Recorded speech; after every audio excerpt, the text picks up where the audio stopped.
시청자 여러분 안녕하십니까. 자유대한민국의 지킴이, 관점이 분명한 뉴스, 정사열전 청와대 열전 편을 시작합니다. 2020년 1월 6일 오늘은 문재인과 그의 형제들로 불리는 박종환과 장덕수의 인연, 그리고 횡재에 대해 말씀드리겠습니다. 어느 정권이나 후원자 그룹은 특권과 반칙으로 늘 검찰 조사를 받아왔습니다. 하지만 문재인 후원자의 이력은 조금 남다릅니다. 한 명은 전직 고위 경찰 공무원이고 다른 한 명은 현직 언론사 사주이기 때문입니다. 이들은 검찰의 칼날을 피해갈까요? 물론 죄가 있다면 말이죠. 아직까지 정사열전을 구독하지 않으신 분들은 구독, 알림, 좋아요 버튼을 꾹 눌러주십시오. 유쾌, 상쾌, 통쾌한 방송, 보다 좋은 방송으로 보답해 드리겠습니다. 문재인 대통령과 호영호재하면서 가까이 지내던 사람들이 최근 들어 언론의 조명을 받고 있습니다. 물론 좋은 의미는 아닙니다. 지금까지 언론을 통해 보도됐던 내용과 취재를 통해 새롭게 밝혀진 내용들을 종합해 알기 쉽게 전해드리겠습니다. 1편에서는 문재인과 그의 형제들에 대한 개괄적인 이야기를 하겠습니다. 먼저 지금은 고인이 된 노무현 전 대통령과 창신섬유 강금원 회장에 대한 이야기를 잠깐 해보겠습니다. 노무현 전 대통령과 창신섬유 강금원 회장의 인연은 98년 7월로 거슬러 올라갑니다. 노무현이 종로구 보궐선거에 출마할 즈음이었다고 생각되는데요. 강금원이 노무현에게 전화를 했는데요. 그때는 서로가 알지 못하는 사이였다고 합니다. 강금원이 노무현에게 후원금 지원을 약속하면서 먹고 사는 문제는 내가 다 알아서 할 테니 소신껏 정치하라고 말했는데요. 이후 둘은 끈끈한 우정을 과시했습니다.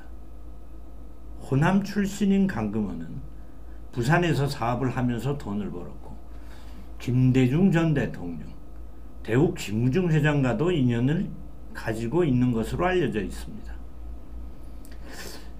어떻게 보면 김대중이 노무현에게 스폰서로 강금원을 보낸 것이 아닌가라는 의심이 들 정도입니다. 실제로 노무현이 대통령인 시절 김대중의 수족이었던 박지원, 권노갑, 하나갑 씨의 사면을 받아냈을 정도이니까요. 2008년 11월에는 김우중 씨의 사면도 있었는데요. 그 배후에 강금원이 있었다는 것은 알만한 사람은 다 아는 얘기입니다. 시청자 여러분, 원체 유명하신 분들이라 직함은 빼고 말씀드리더라도 이해를 부탁드립니다. 아무튼 강금원은 노무현의 인사에도 깊숙이 관여했는데요. 2005년엔 이재정 통일부 장관, 이용훈 대법원장, 김종빈 검찰총장 인사, 그리고 2007년에는 이강국 헌법재판소장을 추천해 임명됐다고 스스로 밝힌 바 있습니다. 이 말이 사실이라면 최순실이 울고 갈 일입니다. 그렇지 않습니까? 2003년 12월 배임, 조세 포탈 혐의로 구속돼 징역 3년에 집행유예를 4년, 또 2006년엔 불법 대선 자금으로 구속. 이런 재력가가 노무현 정권을 쥐락펴락했다는 거 아닙니까?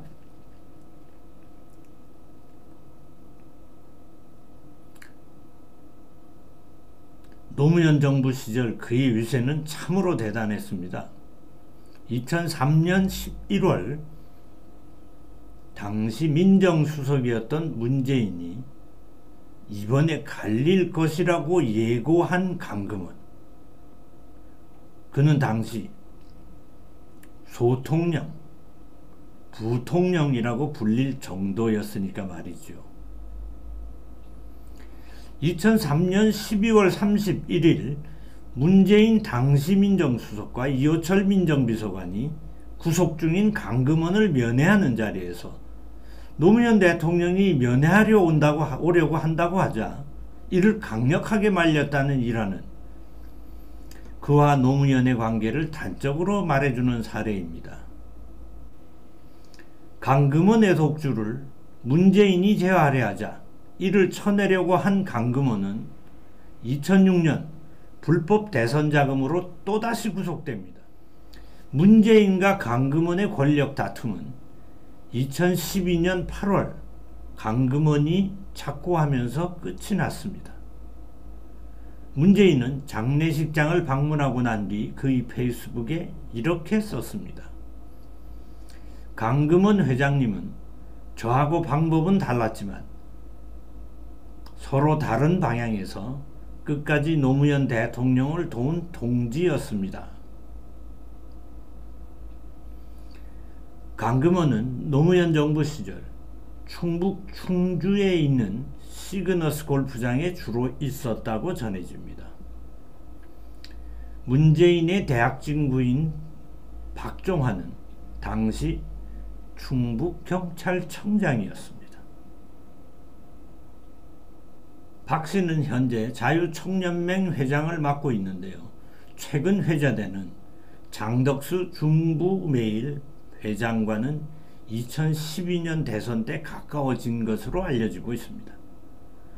현재 장 회장은 자유총연맹 부총재도 맡고 있습니다.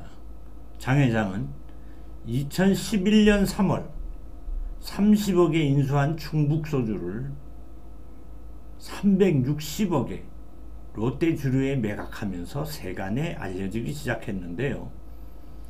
2012년 3월 중부메일을 인수했고 2012년 8월 뉴시스 충북본부를 인수하면서 지역에 영향력을 행사하는 인물로 자리매김을 했습니다. 대선이 있던 해이죠. 장 회장은 2015년 청주터미널 주변 부지를 매입했고 2017년 1월 청주터미널 부지를 낙찰받았습니다. 2017년 10월 청주터미널 일대에 48층 건물 3개동을 짓는다는 계획을 발표했습니다.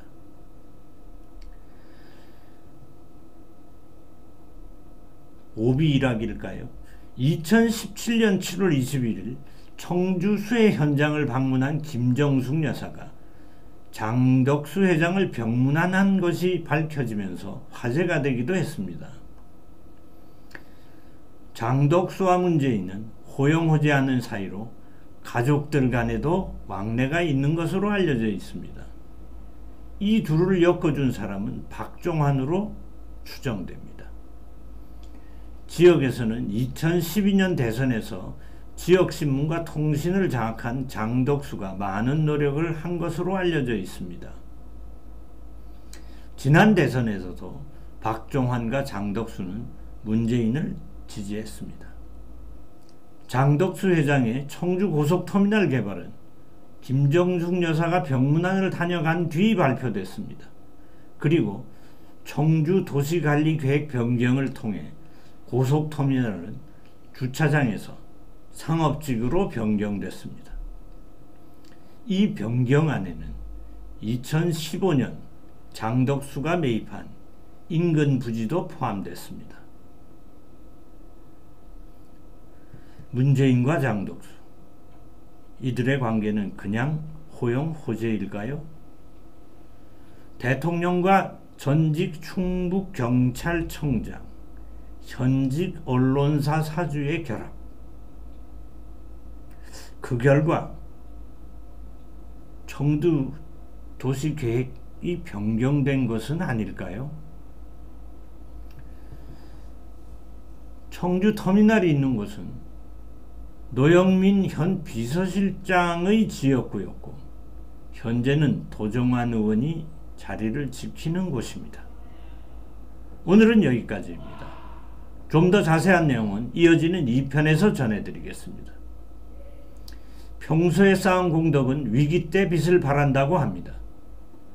또 남을 도와줄 때 화끈하게 도와줘라는 충고를 듣곤 합니다. 문재인과 박종환 그리고 장덕수는 이를 잘 실천해서일까요? 이하부정관이란 말이 생각납니다. 오얏나무 아래서는 가끔도 고쳐지지 말라는 격언인데요. 공직자들에게 주로 쓰이는 말입니다. 정보와 영향력을 이용해 부당한 이득을 챙긴다면 국민들이 좋아하겠습니까? 문재인 대통령이 말한 한 번도 경험하지 못한 나라가 이런 겁니까? 기회는 평등하고 과정은 공정하고 결과는 정의로운 나라가 이런 겁니까?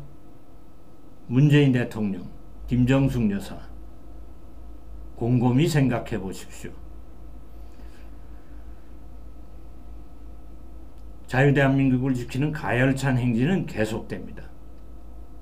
지금까지 시사 칼럼니스트 김행입니다. 감사합니다.